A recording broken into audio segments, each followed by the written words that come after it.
Welcome back to the Cherish Each Moment podcast. Glad you're here. This is episode 5. Take 2 again. I am just on a roll with getting a warm-up take and not realizing the audio is not working. I'll talk about that more in a second. Excited to get into this episode. There's a lot to talk about. Here we go.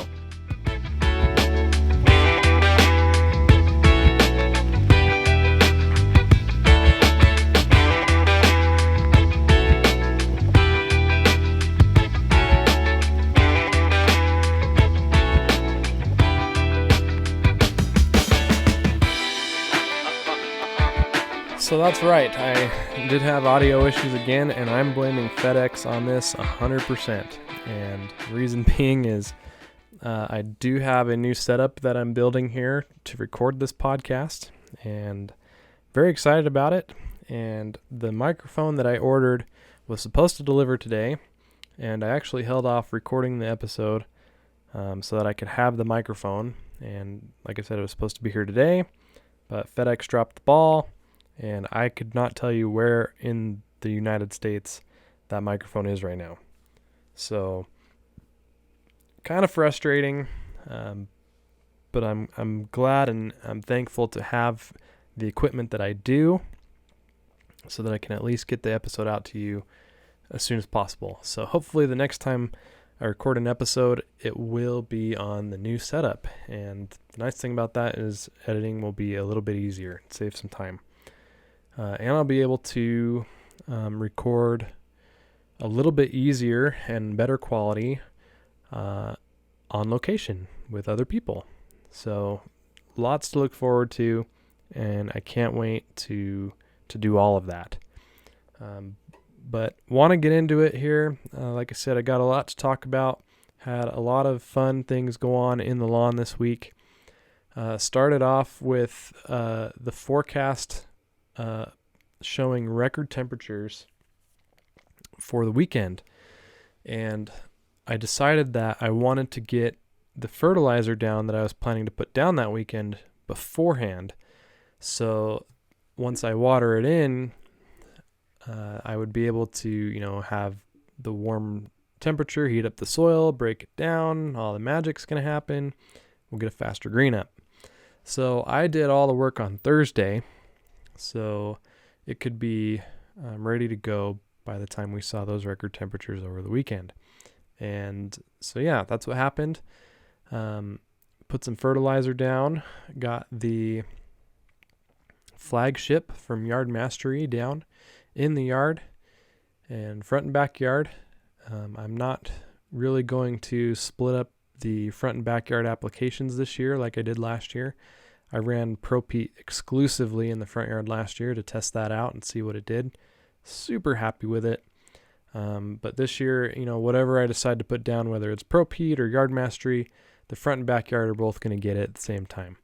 So, flagship application went down at bag rate, and that was very difficult for me, only because I was really itching to put down more than bag rate. So bag rate with the Yard Mastery products, at least with the flagship, you're going to get 3 pounds per thousand with all the Yard Mastery fertilizers, which is pretty nice. You don't have to worry about different bag rates or anything like that between products.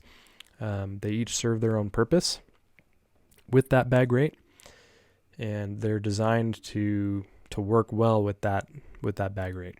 So flagship at 3 pounds per thousand is going to give you just under a 3/4 pounds of nitrogen per 1,000 square feet. So I was really tempted to do a full pound just so I could really bomb the lawn and wake it up super fast coming out of dormancy here. So I got to spreading it, and I thought to myself as I was applying the product, I want to see how this does at bag rate. I want a real world application. I want a real world response, and just, I don't want to push anything. I was filming a video for it anyways, and I want to be able to show the results in the video, and I thought it would only be fair to show the results at bag rate. So I held off, and I just put it down at bag rate, 3 pounds per thousand. and I think next time I put fertilizer down, I'll drop all the bombs. So hopefully I really want to push the lawn this year, especially the front yard. And the reason being the front yard especially is because it's very thin right now. It looks good from a distance, but when you get on top of it and look up close, you can see that it's pretty thin. There's still a lot of sand in there, and the grass needs to really spread. And I know that as I mow it regularly and often and fertilize it heavily and water it, that it will do that. And so that's the goal this year, is to really fill in the front yard and the backyard too. The backyard's got some areas that need to be filled in a little bit better and thicken up a little bit better.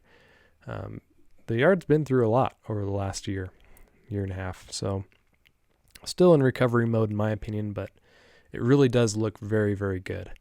But yeah, got everything down on Thursday, and it was just the flagship.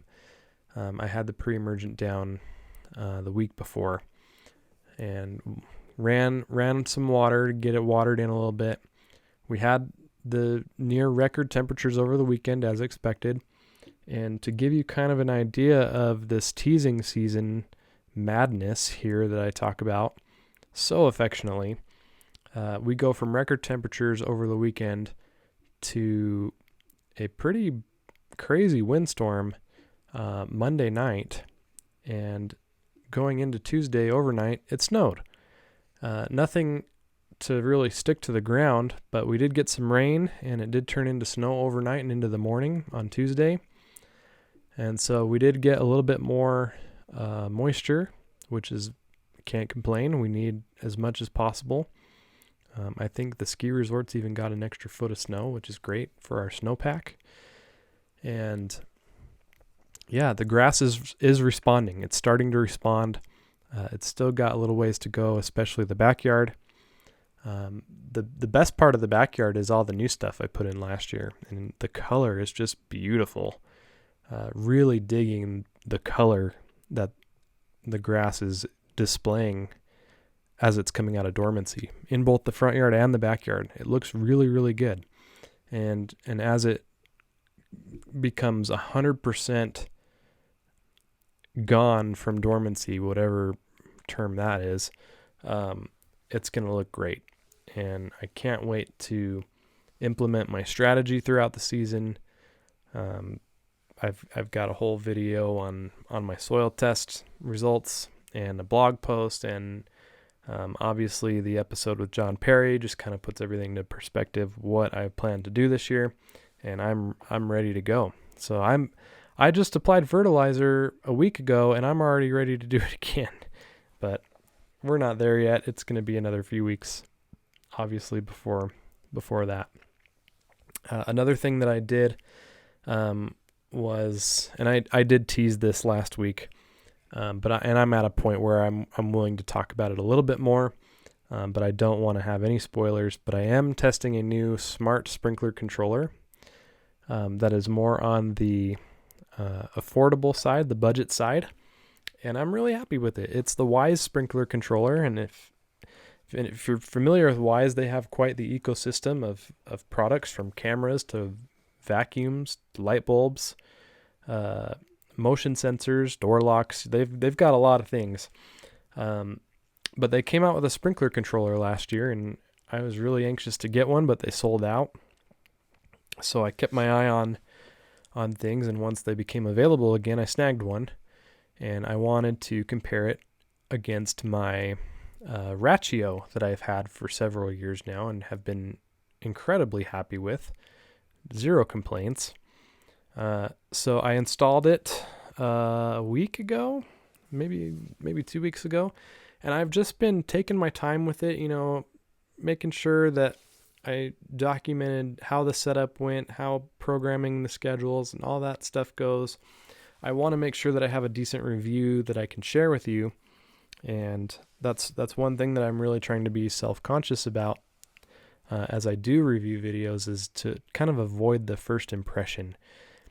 I think in some cases a first impression is good, and sometimes a first impression is all you really get, depending on the situation.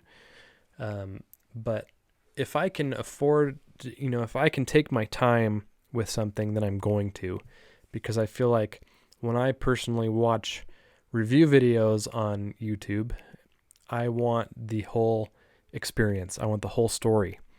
And with first impression videos, you don't get the whole story because you haven't had enough time. You haven't spent enough time with the product to really understand the good and the bad and the potentially ugly. So I've been taking my time here, and I've been taking my time with a couple other things that I'm hoping to review this year. And I think that will be better off in the long run, and I can provide a more thorough and honest review, and it will just benefit everybody. So I will say, though, that the setup and programming and everything, the user experience is pretty easy. It's a little bit different than the Ratio. Feature-wise, everything's there. I think it's a great product, and I'm excited to go into a little more detail in the review video. But that will be coming soon, and I'm going to keep testing it in the meantime to make sure that I put it through the paces and do my due diligence. So look forward to that, and it should be good. But yeah, that's pretty much went on in the lawn. I didn't do anything over the weekend. Like I said, I wanted to get everything done before the weekend. And yeah, pretty light workload. I did mow, obviously, before I put the fertilizer down, the front and the back. I have decided not to film mowing until the grass looks like it's ready to shine and show off. It's still coming out of dormancy, and I have just not been anxious to film mowing, and I haven't honestly had a lot of time to film mowing. It takes a while to do that. So, but I did mow in the front and the back. It's just a little bit off the top anyway. I'm not really taking much off. It's not growing at full speed just yet, but we are very, very close to that. So I mowed and I put fertilizer down, and I tested my Wise sprinkler controller a little bit more, and that was pretty much all I did in the lawn. So yeah, that was it, and we will go on to the next segment.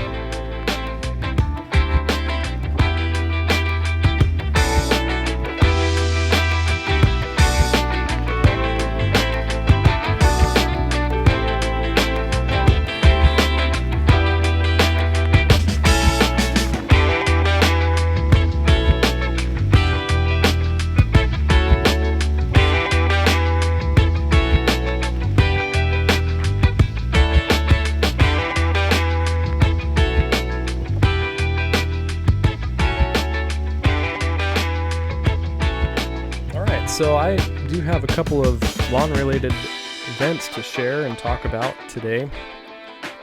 Obviously, it is the Masters week, and you can't let that go unspoken of. I love the Masters. It's been something that I've been involved. Well, I'm not involved with it, but I've watched it since I was little. I remember seeing old home videos. When it was my birthday is during the Masters week. And so that's always an association that I make. And I remember watching home videos from when I was little, maybe 2 or 3 years old. Home videos of the birthday party, and, the Masters is on the TV in the background. So, fond memories watching the Masters. And obviously I follow the Masters on social media and Augusta National and PGA Tour. So I've gotten my fair share of teasers about Augusta National this year, like I do every year, and they never disappoint. The grounds crew there is the standard, I think, for golf, and they do an amazing job at maintaining those grounds there, and the course just looks mint. It looks immaculate. Bucket list, definitely, to be able to go out there to Augusta, to walk the grounds, to see it in person. I don't even care if I get to see any Masters, rounds while I'm out there. I just want to see the course. I just want to be there. That would be awesome. So yeah, looking forward to Seeing more of that this weekend. Obviously, it's going to stink not seeing Tiger. It's kind of hard to picture the Masters without Tiger Woods. But glad to hear that he's recovering from his car accident and that it was nothing worse than what it was. And hopefully we'll be able to see him again next year at the Masters. So another thing that I was looking at today, a friend of mine shared this video from Major League Baseball. I'm guessing it was yesterday. The White Sox and the Mariners played, and they were at T-Mobile Park, so they were in Seattle, formerly known as Safeco Field. I've always known it as Safeco Field, but T-Mobile just took over the rights there. So very beginning of the game, top of the first inning, there was only one out, and we get a ground ball hit right up the middle, and as soon as the ball hits the outfield, it just starts going wobbling side to side, almost like a zigzag back and forth in the grass.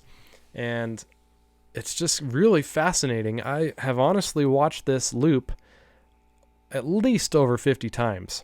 It's just really cool to see that once that ball hits the grass in the outfield, it just goes nuts. And you can tell the center fielder was really had to focus in on this ball in order to field it. Otherwise, it would have gone right through his legs. But really interesting. The person that posted this is obviously in baseball. His name's Chris Dunn. I don't know much more about him than he's in baseball. And he said in his tweet that he had hated certain grass patterns as an outfielder, and this particular instance is why. And before I get into why I think this happened, I have to just point out that there is a beautiful checkerboard pattern in the outfield here at T-Mobile Park, and whoever did that did a fantastic job.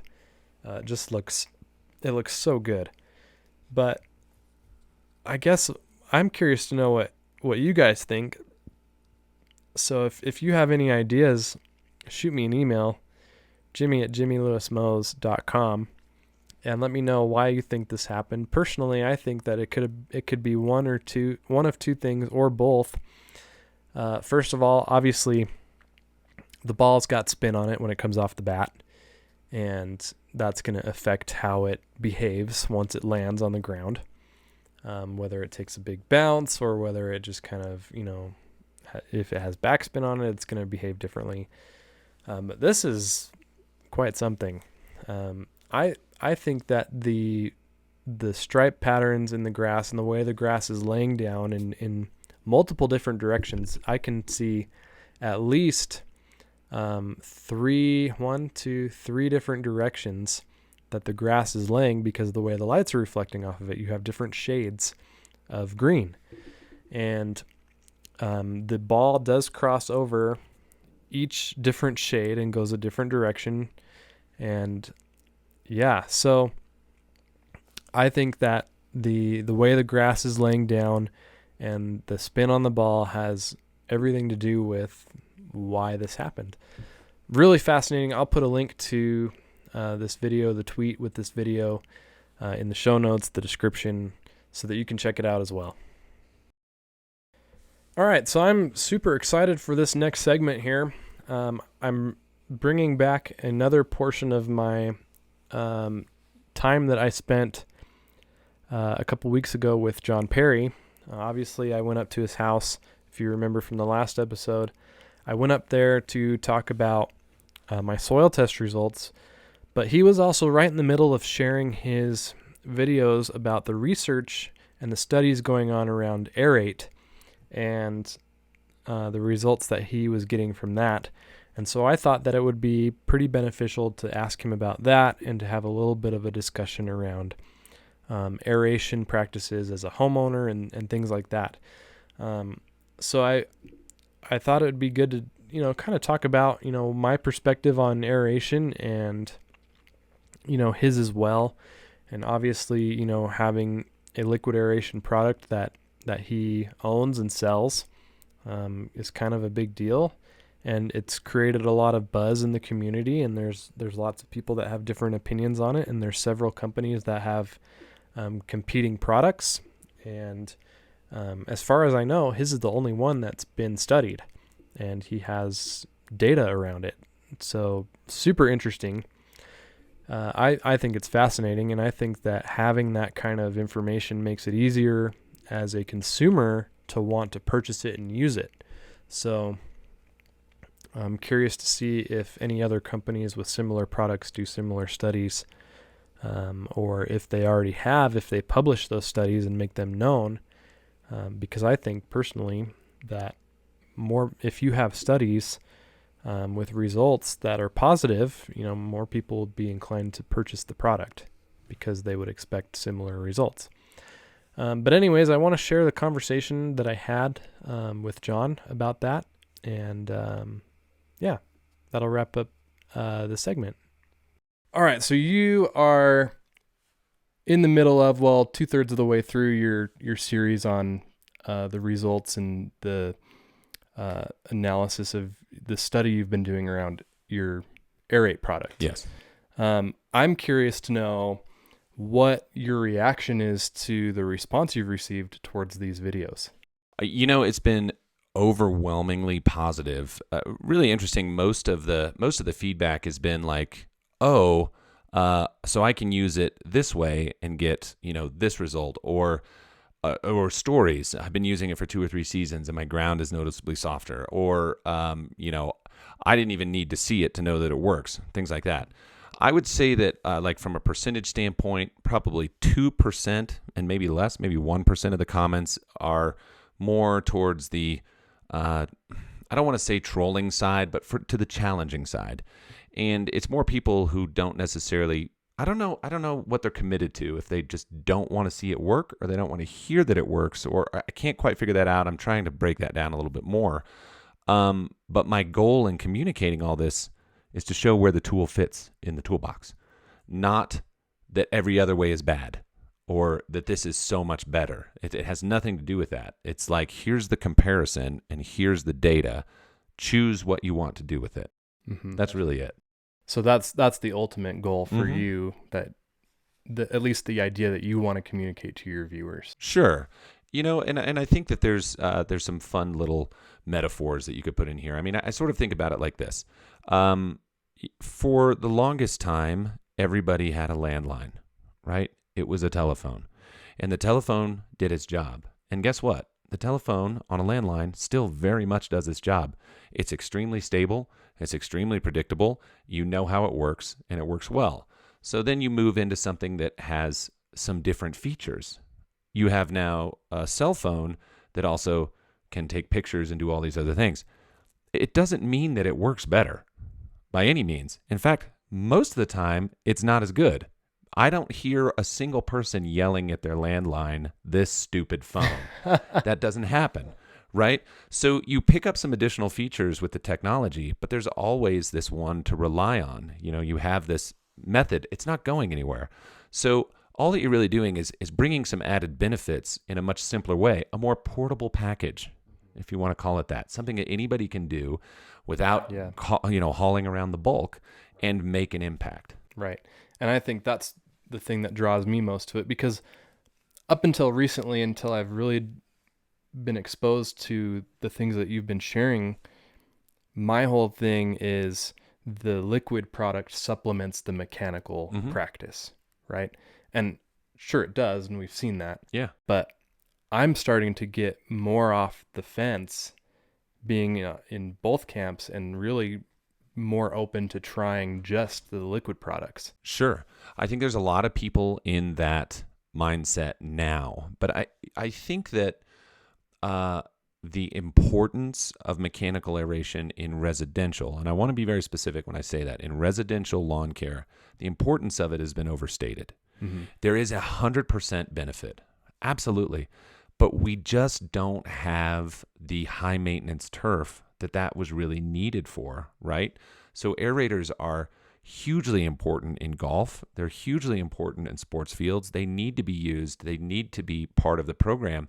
But even on that side, what I hope to show one day, and it's not the point right now, but one day is that we can even minimize some aeration events on golf courses as well, so that they don't have to come out of play. Anytime you have to do a major aeration event, it's an expensive task, and it takes. And we play. We even played, I think, shortly after they did one on the greens. The greens are bumpy, they're slow, and that's how they're you hard judge to a course. read. They're hard to read. So if it was possible, and I'm not stating this as fact, I want to be very clear on that we can limit or reduce the amount of aeration events in golf, that'd be huge. So we do have quite a number of golf courses on our program, and they've rolled off a lot of other maintenance type products when they've switched to ours because they haven't found the need for them. Things like growth regulators, for instance, and not having to do as much spot watering for hot spots. They've started to find that they're getting greater benefits as time has gone on, and some of these courses have been with us well over a decade.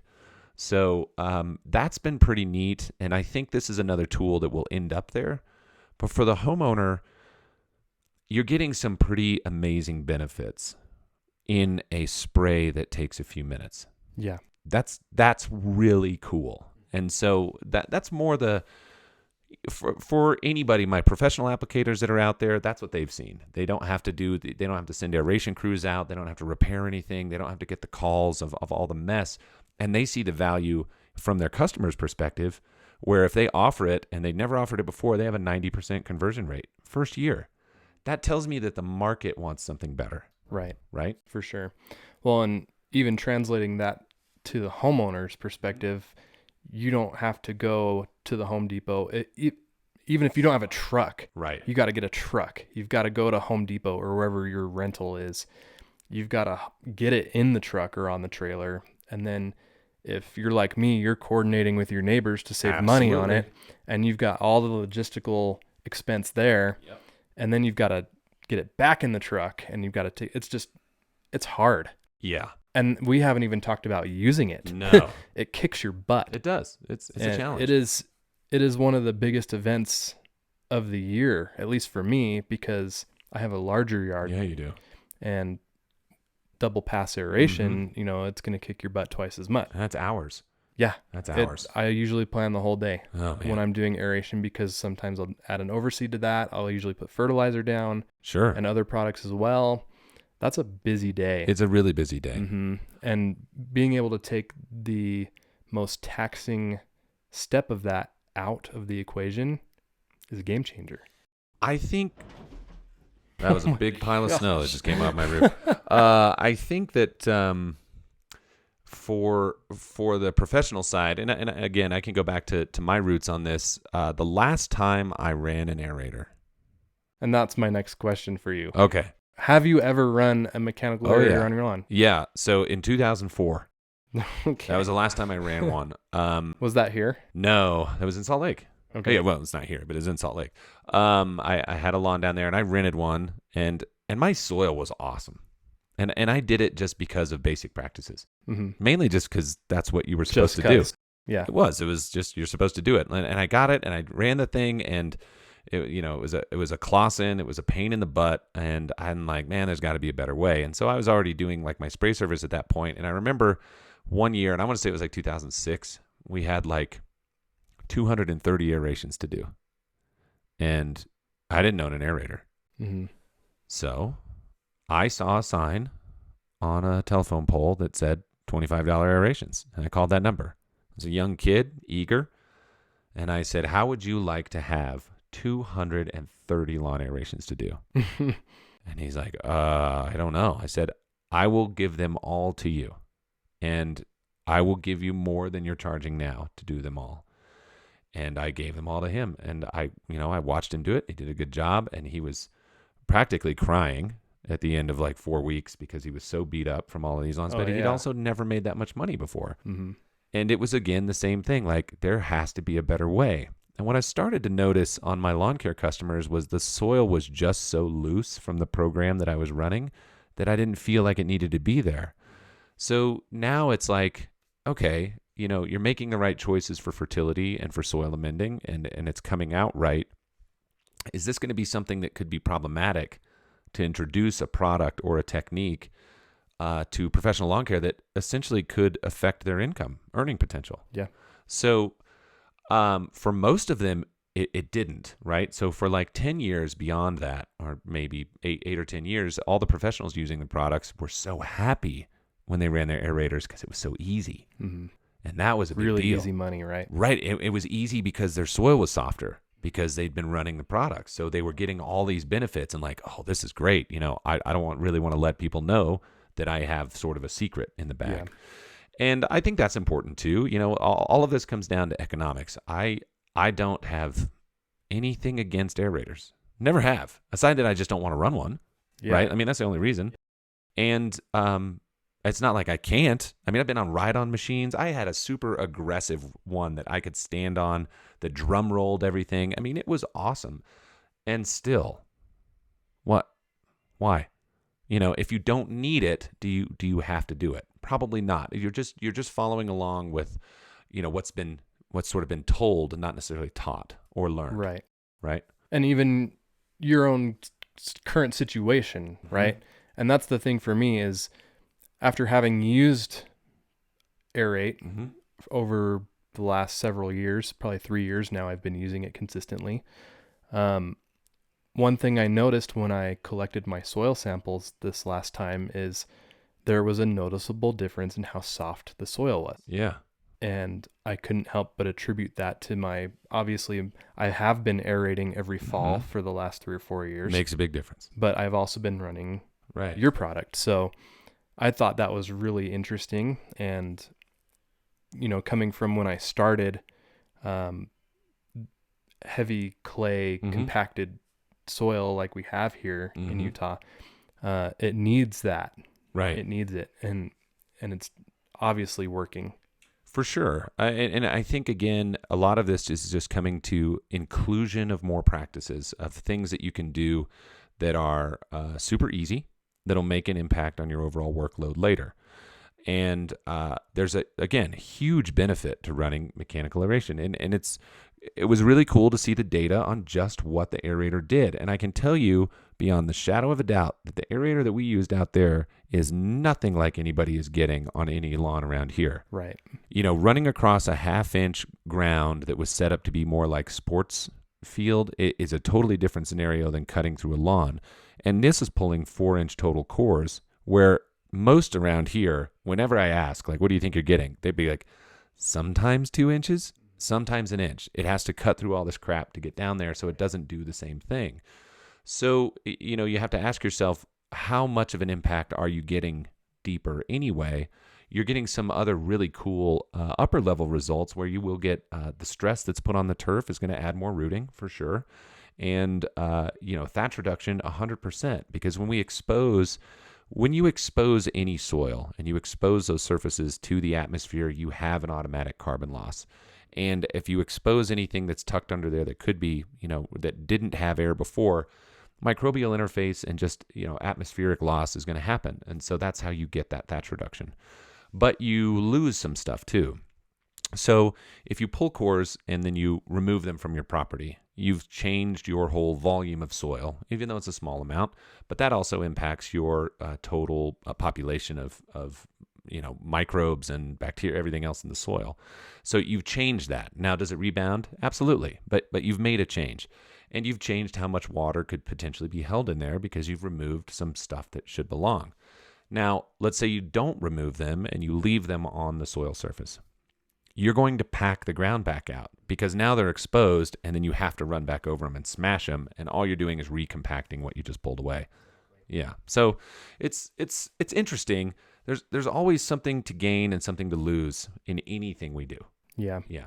And there's the aesthetics of it too. You know, if you're just going to leave the cores on the ground, your yard's going to look like there's dog crap all over the lawn for a little while. I heard lawn sausages for the first time. That's that a was good new one. Yeah, lawn sausage. Yeah, that's Yeah. a good one. Lozenges? No. But anyway, that was, yeah, I agree. And the mess is there. And, you know, there's a perceived, there's an optic to it. You know, when that work is done, people feel like they got what they paid for sure. Mm-hmm. You know, like, yeah, that guy worked really hard. Yeah, and it's a lot more visible. Absolutely. Yeah, for sure. Yep. Well, I was you mentioning about your soil. I think that's really super important, and that's really what I hear more from long-term users. Is like water doesn't stand like it used to. The ground is noticeably softer, and the turf stays greener longer through the summer. Mm-hmm. That is a huge one. And for my professionals, Yeah. they're always like, we had a major drought in wherever it was, and my lawn stayed green for 3 weeks longer. That never happened before. Yeah. Being able to help with that stress tolerance is a big thing, especially in summer, because everybody, you get a lot of lawn talk around now this time of year, early spring, because everyone's starting to like think about what they're going to be doing and getting back into it. And then you get it again in the summer. It peaks again because, you start seeing and hearing about the suffering and the struggle bus is coming around the corner. And so anything that you can do to help with that stress tolerance in the lawn is definitely worth it. Well, and I think just from that regard, and talking about summer stresses and things like that, what you do now is what's going to make the difference in the summer. Mm-hmm. Summer is reactionary, so you're too late. You can do some stuff, but really the biggest thing is water in the summer. Right. So it's now when you're packing your lunch, and I think that's what people need to get into is you don't want to wait until something happens to do something about it. You just kind of plan ahead. But Boy Scouts, just be prepared. Same thing goes for your first application of fertilizer in the spring. Well, Absolutely. That's the last one you did in the fall. Bingo. So big time. It all comes around. Same thing. Just stacking on top of each other. Mm-hmm. And I do think that that's where the average lawn care person or the average homeowner struggles is with consistency. Yeah. It's easy when you really fall in love with your lawn to be consistent. In fact, to be maybe a little heavy-handed, I think, is more of a problem. You go the opposite direction. But for most people, learning to be consistent is the hardest part of this whole thing. Yeah, and learning to think ahead. I think that's it. Yeah. Yeah, absolutely. For sure. Cool.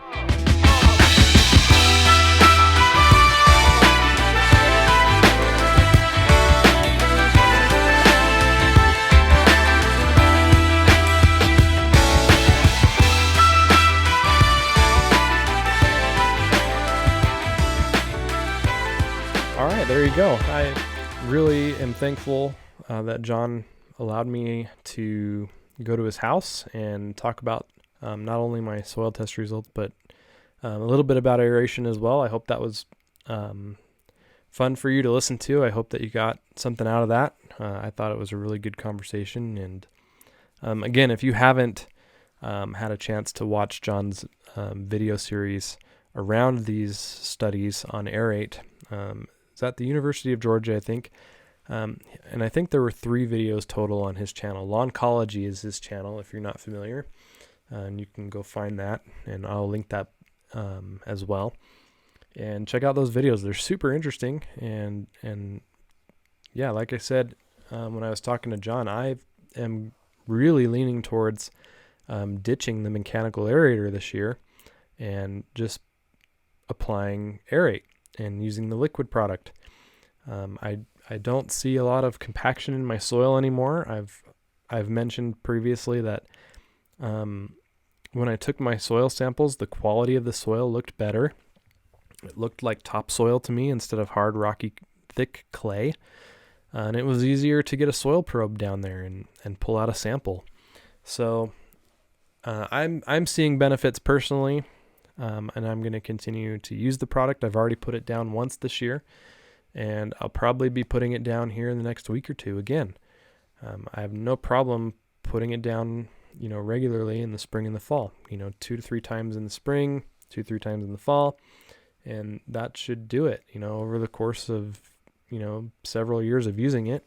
The results are obvious for me. So thanks again to John for having the conversation and for sharing his insights and his experience and his knowledge. It's invaluable to me and to a lot of people. So really, really cool. Last thing I want to talk about, actually a couple things. I want to talk about what's next for me. But before I do that, I want to address a comment that I received on one of my videos. And I think that would be Kind of a cool segment every once in a while. People leave comments all the time on my videos. A lot of them are regulars to the channel. Loyal viewers that have watched even since the beginning, which is incredible to me. Those videos are hard to watch. But you get the regular comments and you get the ones that you don't, maybe you can tell it's the first time they've seen one of your videos. You've never seen them comment before. But this one stood out to me and I thought it would be interesting to talk about. The comment says, I'm beginning to think, and I have to preface that this was on, I believe it was on the Sunjoe dethatcher video where I just kind of fluffed up the lawn a little bit and showcased the Sunjoe. Anyways, the comment says, I'm beginning to think lawns have got to go. So much work, so much time, so much wasted space, and no space in a garage for the car, ... So that, obviously you can see why that stood out to me, because I believe absolutely the opposite of everything in this comment. But for some people, this might be the case. This might be reality. They either don't want to take care of the lawn, they don't have the time, they don't have the desire, the lawn situation that they have might not be anything ideal. You might have a crappy lawn. It might be really full of weeds. There might not be much grass there. And it just seems overwhelming. And that's totally understandable. I get that. I remember being completely overwhelmed when I started here at my house.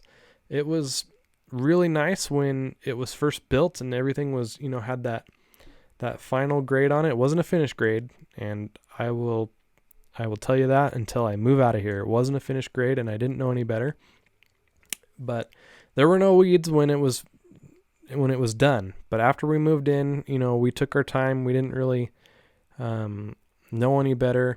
The weeds grew really fast and we spent hours and nights and weeks digging out weeds in the yard, front and back, getting everything ready to go so that we could plant the grass. And that's overwhelming. I get it. It's a lot of work, and there's a lot of time and effort and energy you put into something that might take years for a payoff. So I get it. I understand.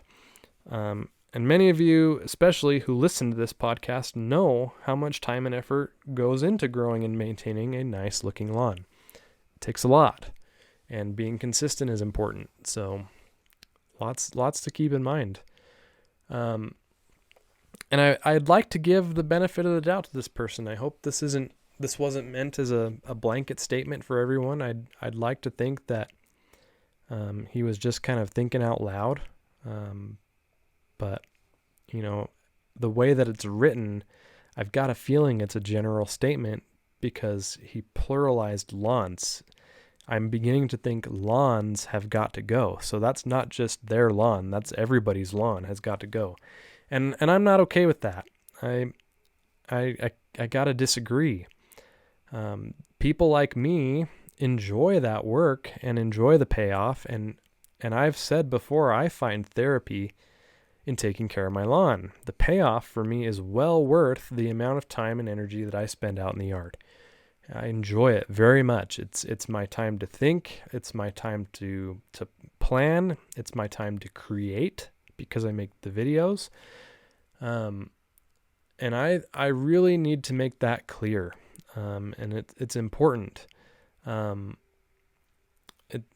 something else that's important too, that needs to be understood, is that those of us that you see on YouTube, we're doing a lot of things to our lawn.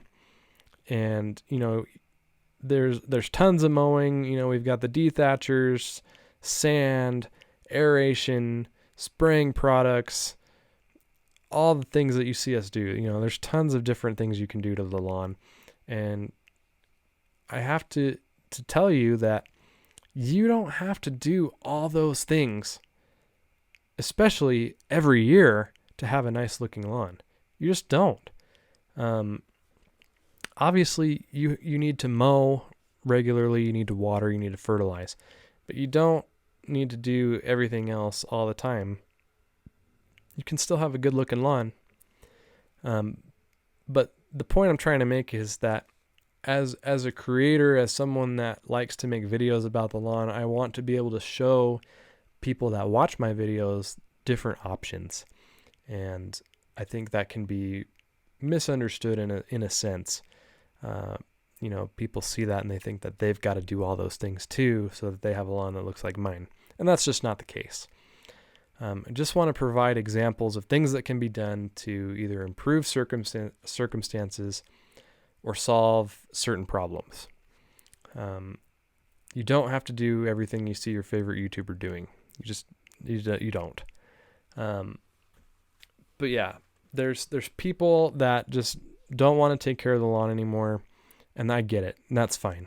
If that's what you choose to do, good for you. That's great.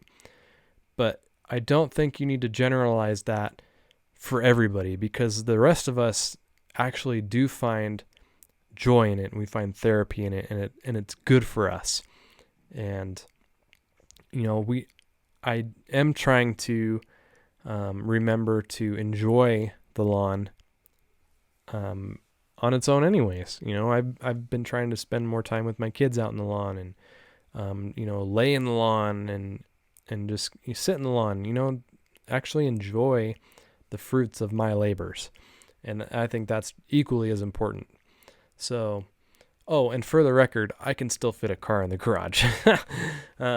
So it's all doable. It's just a matter of, do you really want to do it? So wanted to make sure that I addressed that. If there are any other comments that come up as things progress and as things go on, I have no reservations of sharing those with you and my thoughts on them. So, all right. I'm going to go ahead and wrap this up talking about what's next. And I've got to say that I think a lot of the hard work for the year, at least at the beginning of the year, is done. We've got things rolling again. Pre-emergence down, fertilizer's down. We're watering a little bit here and there. Not kicking into a scheduled watering cycle until probably the end of the month. I do expect to have green grass the next time I talk to you. I'm hoping the lawn in the next week or so will be fully out of dormancy and ready to go. I do have some details yet to take care of around the yard. One thing I forgot to mention is I got the fountain up and running again. I plugged in the pump and put the pump back in there and made sure it wasn't broken or anything, and it's working fine. That's always a big highlight of the year, getting the fountain on. And then, more weeds yet in the backyard still to pull up. Some are out of control. I'm seeing weeds pop up in the lawn. Dandelions are very popular again this year. It's going to look like I'm already seeing dandelion weeds coming up in the flower beds and a little bit in the lawn too. And then I've got the drip system in the beds that needs to be buttoned up a little bit and tested to make sure that nothing's broken or leaking there. So just a little bit of detail work now. We're getting back on top of things, and now it's just kind of getting into that cruise control. I did purchase tonight, actually, some granular humic acid from my local farm co-op. I like to put that down twice a year.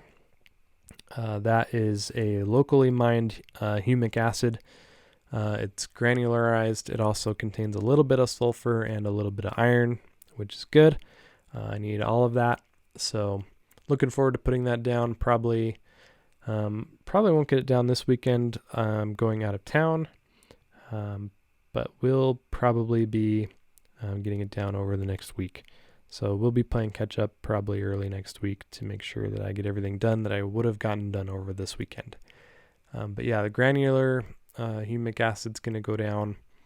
And then I'm going to be doing some weed control, probably be doing my first spot spray of weeds and get those addressed and taken care of. Don't want any dandelion come in. That's really the main thing I'm seeing in the lawn right now is dandelion. Just here and there, maybe a handful. Nothing to really drive me crazy. So, but yeah, that's really all that I have for you. Thank you so much for listening. I appreciate it. This has been really fun for me. And hopefully the next time I record an episode, it will be on the new equipment. So very excited for what's ahead. Don't know if there's going to be an episode next week just because I'm going to be out of town. It just depends on what I'm able to get done and if there's anything to talk about. So until next time, thank you for listening. Appreciate it. And don't forget to cherish those moments. See ya.